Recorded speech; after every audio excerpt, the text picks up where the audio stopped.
aqui para mais uma edição do Mulheres ao Cubo. Meu nome é Andrea Manzano, eu sou o CEO América Latina da Emeritus, fundadora do EVA e sou embaixadora do Cubo Mulheres para esse ano. Nós estamos aqui hoje para mais um evento super gostoso para falar sobre um tema que é investimento e o mundo financeiro.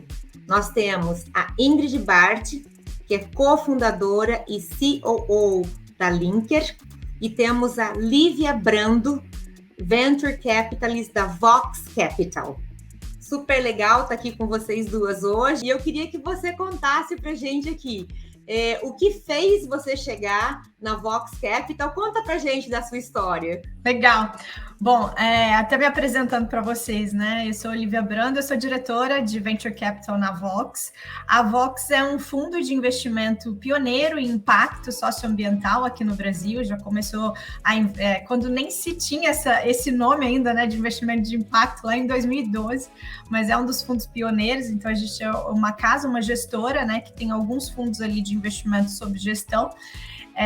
E investimos com foco em startups, desde de seed, né, capital semente, até Series A e Series B, dando continuidade aí para o empreendedor nessa jornada do Venture Capital. Eu entrei para o time da Vox tem pouco tempo, um pouco mais de um mês eu fiz essa transição, então eu estou bastante recente aqui nessa mudança.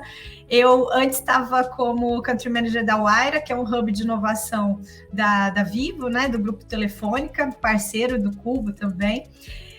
E eu sempre tive minha carreira do lado do mundo corporativo, né? Sempre atuando com inovação, também tive na EDP antes da Wayra, gerindo o fundo também de Corporate Venture Capital, mas sempre do lado da corporação, né? Olhando para esse ecossistema no sentido de fazer inovação aberta. Então, como é que a gente captura o melhor que existe dos empreendedores e das soluções de tecnologia e conecta com o conhecimento, né, do setor que existe dentro da empresa e os seus ativos. Então, eu sempre estive trabalhando para fazer essa ponte, né, unir esses dois conhecimentos para extrair um maior potencial.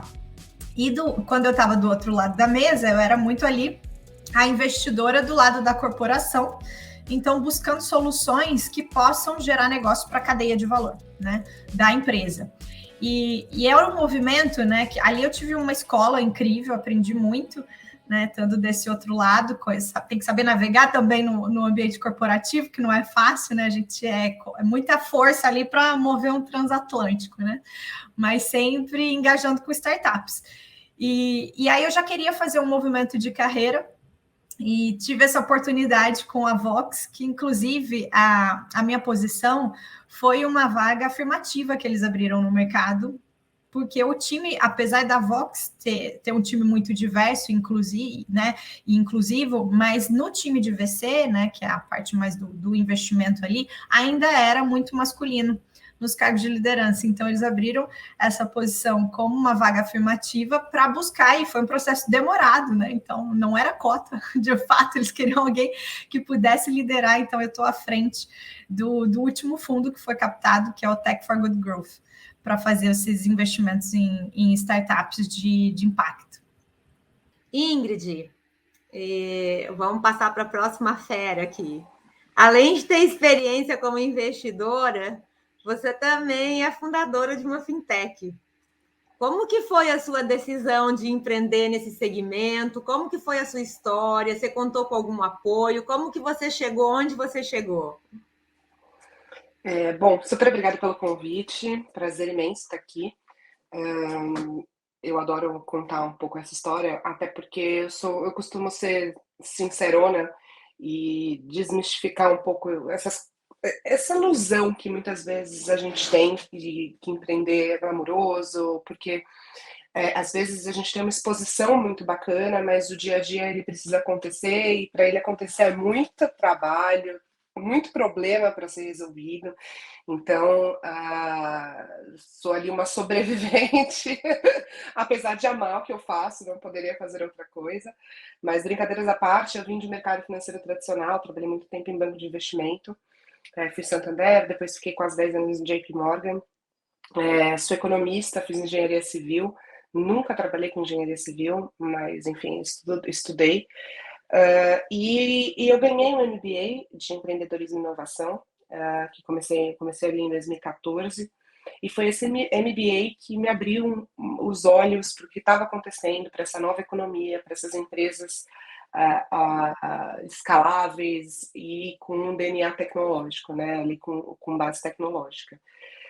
E eu percebi que isso ia afetar todas as indústrias. E naquele momento eu senti que eu queria estar do outro lado e não do lado que ia ser, de uma maneira ou de outra, disruptado. Mas eu não tinha ainda certeza do que eu queria fazer. Eu nunca me enxerguei como empreendedora, até porque eu tive uma carreira corporativa longa. E aí eu pensava que eu ia continuar como CLT ali, mas mais vinculada para a parte de tecnologia. Fiz um mini sabático, fiquei viajando um tempo pela Ásia. Eu costumo contar essa história porque eu não encontrei a paz interior. Eu acho que é só para vender pacote de viagem, sabe, gente? Então não acreditem em paz interior na Ásia e nem em lugar nenhum. Mas foi bem bacana esse momento, até para eu poder resgatar um pouco sobre aquilo que eu gostava, aquilo que eu queria fazer, dar uma desanuviada naquele momento, porque de fato eu estava muito tempo fazendo a mesma coisa, consumindo as mesmas informações, falando sobre os mesmos assuntos. Eu acho que esse distanciamento foi super importante na época, para também largar um pouco as minhas certezas, né? Porque, como eu falei, eu tinha muitas certezas e de repente eu me vi num momento que estava querendo fazer uma transição, mas não sabia direito o que era, e é difícil você fazer isso, assim. É difícil você abrir mão daquilo que estava confortável, daquelas certezas todas, para se jogar e falar assim: caramba, o que vai ser agora? Você se sente meio sem pai nem mãe. E quando eu estava viajando ainda, uma fintech me encontrou, que foi o Neon, que na época era super pequenininho, hoje já virou um unicórnio, para montar o produto de pessoa jurídica. Todo o meu background de vida foi em corporações e tal, tanto no JP Morgan quanto no Santander, era sempre B2B. Obviamente que o tamanho das empresas era bem diferente, né, do que eu trabalho hoje, mas de uma maneira ou de outra era um mindset bem para a pessoa jurídica. E foi uma jornada incrível, fiquei bastante apaixonada pelo tema varejo, boa bancarização e vários outros temas. Foi nesse momento também que eu comecei a me envolver com associações representativas, como a BFintex. Hoje eu sou vice-presidente da B Startups também.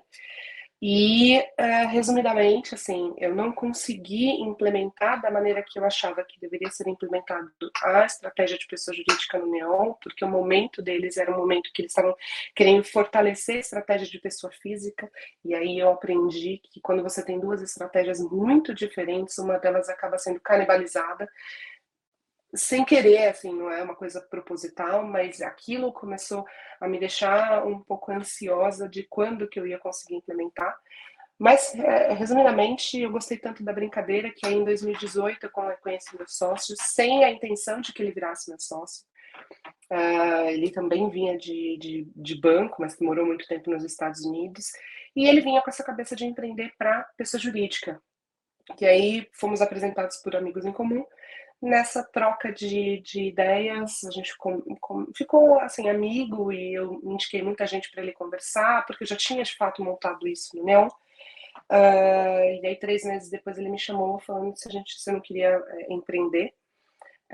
Por mais que eu ainda não me encontrasse como empreendedora, não me enxergasse como empreendedora, e talvez eu não era, porque é uma jornada, acho que a gente nunca está 100% preparado, eu não titubeei. Eu falei, não, quero, vamos. No dia seguinte a gente já tinha fundado o LinkedIn de maneira informal. E aí foi uma jornada relativamente rápida, desde a fundação até a venda. No finalzinho do ano passado a gente foi vendido para a Omie, numa transação assim que foi muito legal, foi um passo super importante que a gente deu, faz muito sentido. O Marcelo, que é o fundador da Omie, é um cara fantástico, é um empreendedor que você quer estar próximo. E hoje somos parte do grupo Omie. Só que eu estava grávida de 8, 9 meses, então foi ali due diligence, tocando operação, e quase parindo, literalmente. Eu vendi o link dia 5/1, né? A gente assinou os documentos finais, mas eu ganhei minha filha no dia 1º desculpa, dia 5/11 e eu ganhei ela dia 1/11, né? Então foi realmente tudo junto. Não recomendo, acho que se dá para você dar uma esperadinha melhor, mas brincadeiras à parte foi muito legal. E essa questão de ter ou não ter ajuda, eu acho super interessante falar sobre isso, porque eu não acredito que a gente consiga vencer todos os obstáculos do empreendedorismo e da carreira de uma maneira geral sem ajuda.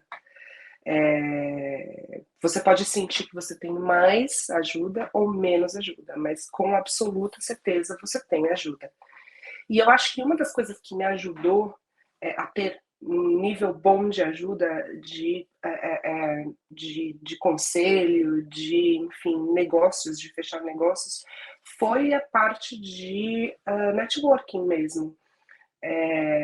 Nunca foi uma coisa muito proposital e nem organizada na minha vida, então não é algo que eu falava assim, meu Deus, eu preciso fazer networking, por causa disso eu vou me conectar com tais pessoas. Na verdade, foi muito natural, eu acho que isso ajuda também, porque a gente sente quando alguém chega próximo da gente querendo única e exclusivamente fazer network, quando a pessoa se interessa de fato por você, pela sua história, por aquilo que você está falando, ou por aquilo que você está vendo, de uma maneira ou de outra quer se aproximar, e aí isso vira futuramente um networking.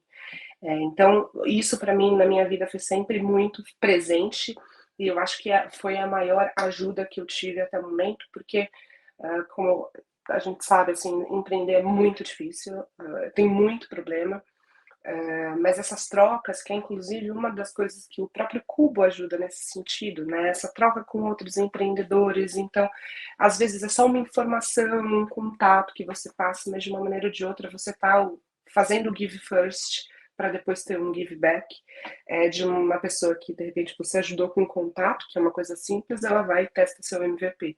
Porque eu brinco que é amigo não é quem te empresta dinheiro, nem quem te ajuda quando você leva um pé na bunda, né? Aquele cara que vai testar esse seu MVP merda, né? Aquele MVP ruim pra caramba, que ninguém quer usar, mas amigo que amigo vai, testa, abre a conta. E foi assim que a gente começou. Então, acho que essas ajudas, elas vieram muito de redes de networking, que eu venho construindo e alimentando ao longo dos anos de carreira. Bom, eu trabalhei mais de 30 anos no mercado de superpressão e predominantemente masculino, que é tecnologia. E é o mercado de vocês, imagino, né? Com total pressão e também predominantemente masculino. Vocês percebem a concorrência nesse mercado e percebem uma diferença por vocês ser mulheres, Ingrid? Com certeza, acho que ninguém é tão distraída que não percebe que às vezes rola, com certeza. Acho que tem algumas coisas que me ajudaram. Acho que eu sou uma pessoa que sou hiperativa e muitas vezes eu fico mais distraída mesmo, porque eu estou resolvendo vários problemas mentalmente enquanto as coisas vão acontecendo. Isso me ajudou no seguinte sentido, me ajudou a não ser tão reativa quando acontecem essas situações. Porque, por exemplo, eu já estive tava a reunião tinha acabado, estava no elevador, e aí uma pessoa, um homem, pegou e falou para mim que quem ia lavar louça se eu queria montar um banco. Só que na hora, assim, eu vi todo mundo rindo, eu não ouvi direito, para ser bem sincera, eu estava pensando em outras coisas, a reunião já tinha acabado, já tinha fechado a portinha internamente aqui no meu cérebro e estava num outro cômodo do meu cérebro. E aí eu não percebi na hora, mas a hora que saiu do elevador foi que deu o clique. Eu falei, putz, será que ele falou isso mesmo? Aí eu virei pro meu sócio que estava do meu lado e falei, ele falou que eu ouvi mesmo? Aí ele falou. Então, essas coisinhas, elas vão acontecendo que muitas vezes vão minando a sua energia. E aí é óbvio que acontece, tá, gente? Então, assim, tem inúmeros exemplos aqui que eu posso dar. Isso a gente está falando no mercado de tecnologia, mas o mercado financeiro também não é muito diferente. E ainda mais o mercado de fintech, que junta as duas coisas, é aquela matriz horrorosa, né? Que mistura bastante. Mas a questão é você ter um autoconhecimento suficiente para saber quando você tem que se manifestar ou não. Muitas vezes você tem que ignorar porque aquilo não vai fazer bem para a sua saúde mental. Então, se você já sabe que vai acontecer, que pode acontecer, tem vezes que vale a pena, assim, você, poxa, interromper, falar que não foi agradável e tal. Tem vezes que não. Acho que é importante você ler o ambiente e as situações para que você tenha essa maturidade de quando você não tem ou não que se posicionar. E uma outra coisa que eu tenho como uma regra na minha vida, assim, se você quer mudar alguma coisa, espera você entrar.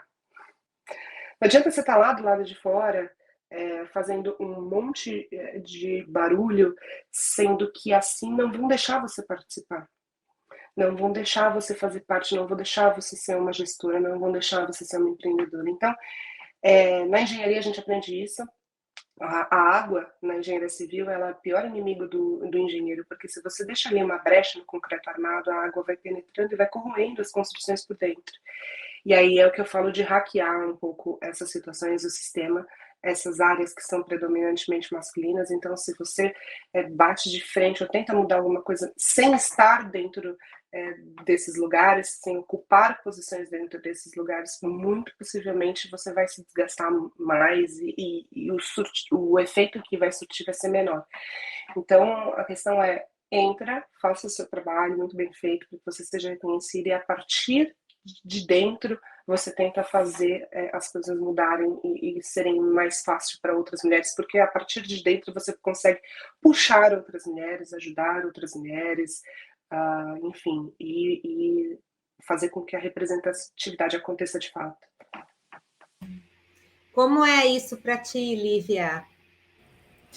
Não, como a Ingrid falou, existe, né? A gente sente isso na prática. Eu acho que no passado era muito mais, né? Eu era acostumada a entrar na sala de reuniões e só ter eu sentada na mesa como mulher ali, né?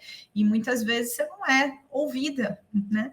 Então você precisava ter um domínio, né? Conquistar uma credibilidade para se posicionar e ser ouvida, para te tratarem do mesmo nível que os homens, né, que estavam ali naquela mesma reunião. Mas isso eu acho que hoje em dia, né, a gente tem visto, as empresas estão mudando, então já faz alguns anos eu tenho visto muito mais representatividade, e uma dica que eu queria deixar para as mulheres é muito de saber onde você quer trabalhar, né? Você estudou a cultura daquela empresa? Você foi conversar com outras mulheres que estão trabalhando lá em posições similares? Porque a gente vê também muito, né, de programas de aumento de representatividade feminina, muita coisa relacionada a cotas, mas tem empresas que estão fazendo isso de forma legítima também, né? Então, eu tive o privilégio de atuar em empresas que eu não consegui ver nenhum tipo de diferença no tratamento e sentia isso como legítimo, né? E mesmo o reconhecimento das mulheres, autonomia, responsabilidade.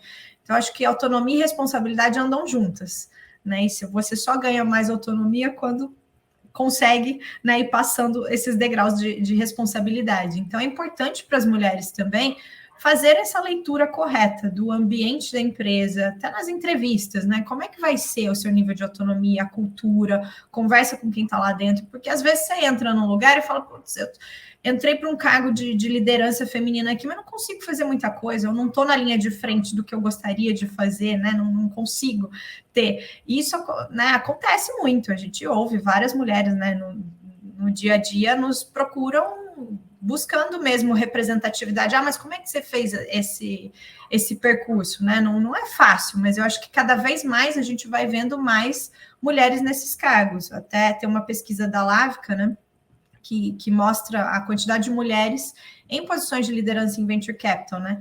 E esse número vai, na América Latina, de 13% a 15%, ainda é muito baixo. Né? E quando a gente olha, inclusive, né, a Ingrid está na B Startups, então a gente olha as pesquisas, né? Por mais que as mulheres representam 50% praticamente, né, são empreendedoras no Brasil, mas o ano passado, que foi recorde de investimento, qual que foi o acesso dessas mulheres ao capital? Né? Menos de 1%. Então, é muito discrepante. E tem uma questão também ali, tem vários fatores, né? É difícil a gente pontuar um ou outro, mas eu acho que também é um movimento mais recente que está acontecendo. Se a gente pegar o número de startups formadas, né, por fundadoras, a grande maioria delas surgiu nos últimos 5 anos. Então, é um movimento também de maturidade do ecossistema. Mas eu acho que cada vez mais, se a gente vê uma mulher representada, né, ali numa empresa ou num cargo de áreas de tecnologia que são predominantemente masculinas, você, desde a faculdade, né, a gente vai lá e se representa. Então, outras mulheres veem isso como uma via possível, né, de atuação. E, querendo ou não, eu acho que a gente tem um olhar diferente, né? Então, mesmo em entrevistas, em investimento, então são essas complementariedades que eu acho que agregam, né? Quando você tem um comitê formado por homens e mulheres, são pontos de vista diferentes, tem vieses inconscientes muitas vezes, né? Então, às vezes, o homem nem nota que ele está tomando determinada decisão ali, que tem um viés envolvido, né? E quando você começa a colocar mulheres na tomada de decisão, nessa convivência, eles vão vendo que faz sentido. E acaba sendo um movimento natural e orgânico. E mulher acaba contratando também mais mulheres, ou busca investir em mulheres, né? Então, tira um pouco desse preconceito. É um movimento lento, a gente tem uma longuíssima jornada pela frente, né? Ingrid sabe bem também, porque fez um caminho super difícil, né? De mulher empreendedora em fintech, é bem complexo. A gente vê aí, né? Parece que são flores, mas a vida de empreendedor é muito difícil, né? Assim como de venture capital também, né? Ingrid, pegando esse gancho, né? Você acredita que ter mais mulheres dentro de uma empresa, ela faz com que a empresa seja mais atraente para atrair investimentos? Ou maior diversidade, não só mulheres, mas maior diversidade, porque hoje a gente vê que as mulheres são foco, né? As empresas buscam mais mulheres na liderança, graças a Deus. Eu vivi numa época, eu sou mais velha, bem mais velha que vocês. Eu falo que meus primeiros anos de carreira, eu apanhei muito, muito, não haviam mulheres na liderança, né? Eu sofri todos os tipos de assédio que vocês podem imaginar. Naquela época a gente sofria calada.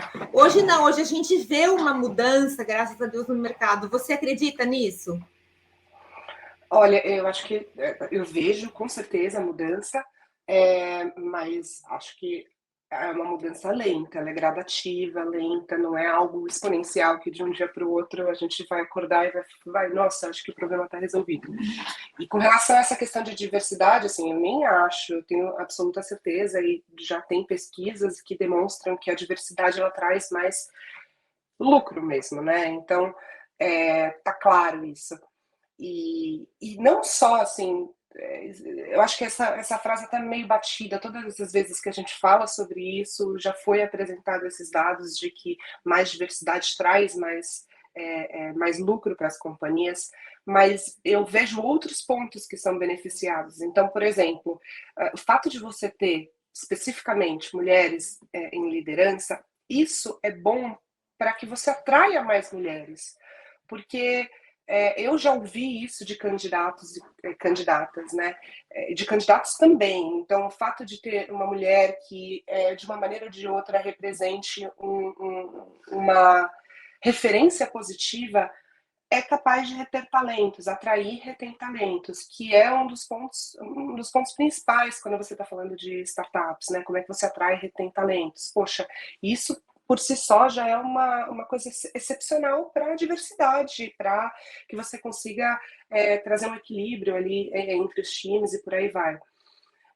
Além disso, assim, ainda não, mas eu acredito que no futuro próximo o critério de diversidade vai ser um critério de desempate, quando você tem ali business muito similares. Então, vamos supor que você esteja analisando, e aí a Lívia pode falar do lado dos VCs, mas se você estiver analisando dois projetos que são similares, não precisam ser 100% igual, mas são similares, e um tem diversidade e o outro não, se eu estivesse no lugar de um VC, eu olharia para aquele que tem diversidade, porque de uma maneira ou de outra já traz pontos positivos intrínsecos pelo fato de se preocupar minimamente com isso, ou de já nascer com esse tipo de diversidade. Só para dar um outro exemplo, o Linker, meus outros sócios são homens, mas tem uma mulher, né, como fundadora, que sou eu.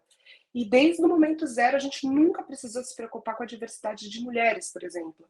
Porque, por incrível que pareça, nós temos um time super equilibrado. A gente tem ali, acho que quase 50%, é inacreditável, de homens e mulheres dentro do time. A gente tem que se preocupar, sim, com outros tipos de diversidade, que a gente ainda não endereçou todos os tipos de diversidade que a gente acredita muito que é necessário, mas o fato da gente ter uma fundadora mulher ajudou a gente, de maneira espontânea, a ter um time mais diverso, a ter um equilíbrio entre homens e mulheres. E, como eu falei, de maneira espontânea.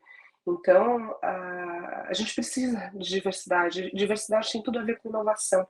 Diversidade não é simplesmente o corpo físico presente de ter homens e mulheres. Diversidade é diversidade de pensamento, de contexto, de background, de landscape, né? Que a gente fala de ambiente.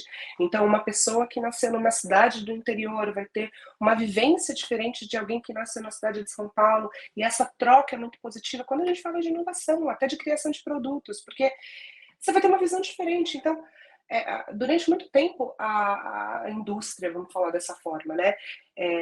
Ali, derivado da Revolução Industrial, sempre criou produtos e esses produtos foram ofertados para a sociedade e compre quem quiser, é isso que tem para hoje. A gente inverteu essa lógica. Hoje a gente tem um consumidor extremamente informado, extremamente poderoso, que consegue influenciar ali minimamente uma rede através, inclusive, das redes sociais, e que a gente precisa entender as necessidades dele para desenvolver os produtos e serviços que você quer desenvolver. E quando você tem olhares diferentes sobre o mesmo problema, você pode sair na frente com relação a produtos mais personalizados, a inovação de uma maneira geral, porque aquilo que é problema para mim pode não ser para o outro, a maneira que eu resolveria esse problema é diferente do que o outro resolve. Você ter isso dentro de um time é muito rico. Então, assim, a diversidade é essencial para a inovação. Não dá para você inovar se você não tem diversidade, inclusive diversidade de pensamento. É uma coisa que, eu não sei se todo mundo leva isso em consideração, mas deveria estar intrínseca. Para falar sobre esse universo que movimenta trilhões no mundo todo. No ano passado, a informação que eu tenho é que no Brasil movimentou mais de 9 bi de dólares e formou o que hoje a gente está considerando uma nova bolha. Eu queria que vocês comentassem um pouco disso, né? Para a gente que navega um pouco nesse mercado de investimento, e eu que conheço muito pouco, eu queria que a gente começasse comentando um pouquinho sobre isso. Então, eu vou pedir para a Lívia, você pode falar um pouquinho para a gente sobre essa bolha, Lívia? Esse papo, né, a gente tem visto aí várias notícias nos últimos meses, né, falando sobre essa bolha que, né, agora essa bolha estourou das empresas Big Techs, né, e isso vem impactando também o ecossistema de Venture Capital, né. Até para dar um pouco de contexto, né, para a gente refletir como é que se formou essa bolha, né. Os anos de 2020 e 2021, né, foram anos ali de uma convergência de fatores, né, que levou a um aumento de investimentos de capital de risco. Então, a gente pode enumerar aqui, desde uma taxa de juros mais baixa, que levou os investidores a buscar outros tipos de investimento, né, onde eles possam ter um retorno maior, mas esse também é inerente a essa classe de investimento, um risco maior, né? A gente está falando de capital de risco aqui e são ilíquidos, né? O venture capital. Então, isso também, além disso, né? A gente teve mais emissão de moeda, liquidez no mercado. Então, vários fundos, né, estrangeiros passaram a investir no Brasil porque eles encontraram também um ecossistema mais maduro. A gente já está falando aí de mais de 10 anos de investimento, né, que vem sendo feito de forma ininterrupta, né, no ecossistema empreendedor brasileiro, e a partir de 2018 a gente já começou a ver, né, o Brasil se destacando nesse cenário mundial, surgindo vários unicórnios, né, que são empresas com uma valorização acima de $1 bi, e porque os empreendedores e o ecossistema foi se mostrando mais maduro, com isso recebendo mais capital. Então, esse número que você trouxe de quase de 9,4 bi de dólar, né, foi o volume recorde de investimento que a gente teve no ano de 2021, né, no ecossistema aqui brasileiro.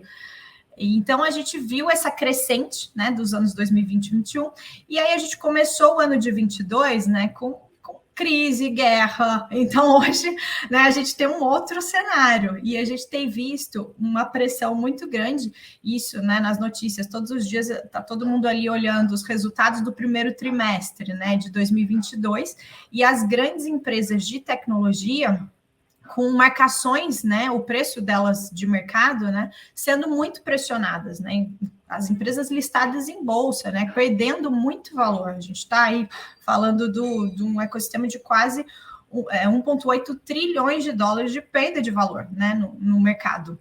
Isso global, né, principalmente Estados Unidos e empresas chinesas também. Então, isso mostra que a gente vai viver um ano muito mais difícil, porque o que a gente estava vendo ali de alguns investimentos sem muito racional, né, eu acho que no Brasil menos, mas nos Estados Unidos tinha empresas com marcações de 100 vezes, né, o ARR, a receita anual dessas empresas, captando, fazendo rodadas de captação, às vezes a cada 6 meses. Isso, assim, é um ponto fora da curva o ano de 2021, né? Foi um ponto fora da curva. Então, a gente está vendo muito que é um outlier, essa bolha estourou, né? E agora esse mercado precisa se acomodar. Então, vai ter uma pressão, sim, né, por valuations mais consistentes. A gente volta aos fundamentos do mercado, que a empresa tem que dar lucro, tem que ter um plano para atingir um EBITDA positivo, né, um plano factível, tem que segurar a caixa. Então, é todo esse contexto que a gente está vislumbrando. Mas a principal mensagem que eu queria, né, passar é que eu acho que não é um momento de desespero ou de pessimismo. Inclusive, acho que é até um alívio, de certo modo, né? Porque a gente viu tanta coisa ali sem racional acontecendo, e agora o mercado acomoda. Então, as boas empresas, né, que estão realmente resolvendo problemas, elas vão ter o seu lugar, né? Vai ter capital, mas eu acho que todo o ecossistema e os fundos de venture capital, inclusive, vão ficar mais seletivos, né? Então, esse é um pano de fundo geral aí do que nos espera para esse ano. Como que você acha que a gente pode se preparar para isso, né? Quais seriam alguns conselhos básicos que você pode dar? Não, eu imagino que tá todo mundo vendo essas notícias e fica mais preocupado, né? Porque parece um ano mais difícil, o desafio é maior. Mas o que eu queria também é dar esse conforto de que se você, né, se a sua solução está resolvendo um problema real, de fato, e o Brasil tem muito problema para resolver, né? Isso é consistente, né? Tem um fundamento por trás. Então, onde tem desafio, também tem oportunidade. Se a gente pensar que esse ano vai estar, os fundos vão estar, né, mais restritos para os investimentos, porque vão fazer uma análise mais profunda, não vai ser qualquer startup, qualquer solução que consegue captar facilmente. Isso também coloca os melhores, né? Sempre vão ter o seu lugar ao sol. Então, capital tem para boas empresas. Eu acho que isso ajuda porque também é uma menor concorrência. Mas as mulheres, e o perfil da mulher é diferente, né, desse perfil masculino, até nas candidatos de vagas de emprego, né? Eu já vi várias pesquisas falando que a mulher, muitas vezes, ela não se candidata porque ela acha que ela não tem todas aquelas competências que precisa para uma vaga, diferente de um homem, né? Que não tem, mas se candidata e acho que tem a mais até do que está sendo solicitado. E é uma questão de percepção. Então, eu acho que esse perfil do ecossistema do mercado, ele é favorável para as mulheres, porque elas não querem dar um passo maior do que as pernas, né? Então, se ela está buscando uma captação, um valuation, vai ser muito mais coerente com o estágio que a empresa está no mercado, e não vai ser algo over, né? Eu estou vendendo mais do que realmente eu entrego, porque isso você captar num valuation muito alto, você cria um problema para você mesmo. mais à frente, porque a sua marcação de mercado pode cair, o que é péssimo, né? Todo mundo quer progredir, isso é ruim para quem investiu, para os LPs do fundo, para todo mundo, né? E para os fundadores, inclusive para os colaboradores que foram contratados. A gente vê muitas empresas aí demitindo, né?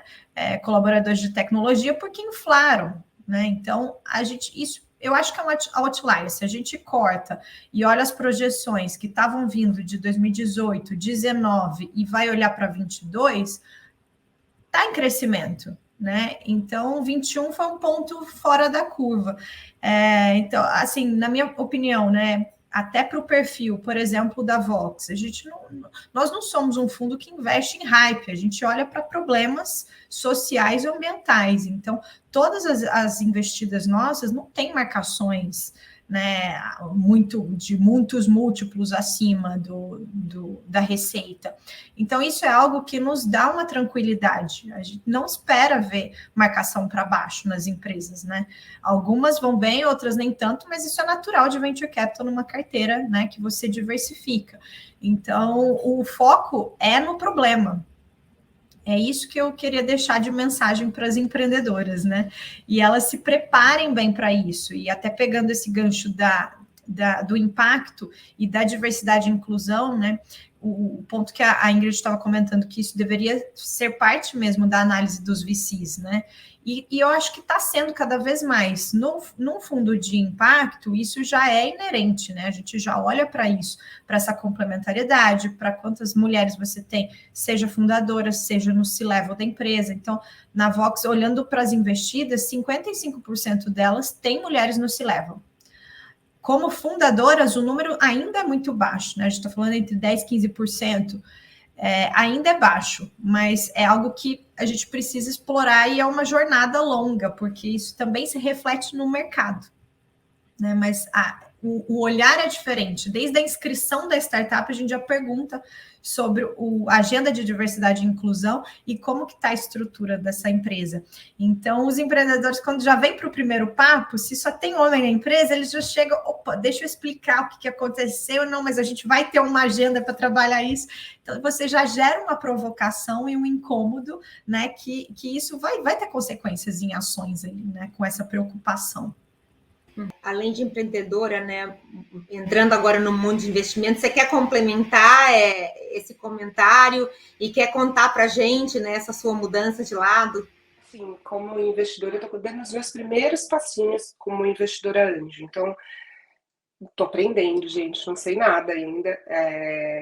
Já eu fiz um investimento numa mulher fundadora. Óbvio, porque acho que faz parte da minha tese tentar dar esse give back, né, para outras mulheres, apoiar e ajudar de uma maneira ou de outra. E como empreendedora, é interessante você ter esse olhar de investidora anjo também, porque você sabe ali muitas das dores, você compreende, por mais que sejam business completamente diferentes do que eu fundei, você compreende ali na carne quais são os problemas, o que pode ter dificuldade ou não. Então, normalmente você consegue ajudar de maneira mais certeira. E além disso, assim, eu amo empreender. Agora eu realizei que eu sempre fui empreendedora, eu só não sabia disso. Tem muita coisa legal, tem muita coisa bacana, tem muita coisa que eu gostaria de fazer, mas eu não tenho nem tempo e nem condições de empreender em tudo que a gente acha legal. Então é uma oportunidade também de eu incentivar coisas que eu acredito, como por exemplo o próprio impacto. Uma que eu investi agora foi em cultura organizacional, que eu acredito muito. Acho que as empresas elas estão cada vez mais se preocupando com isso.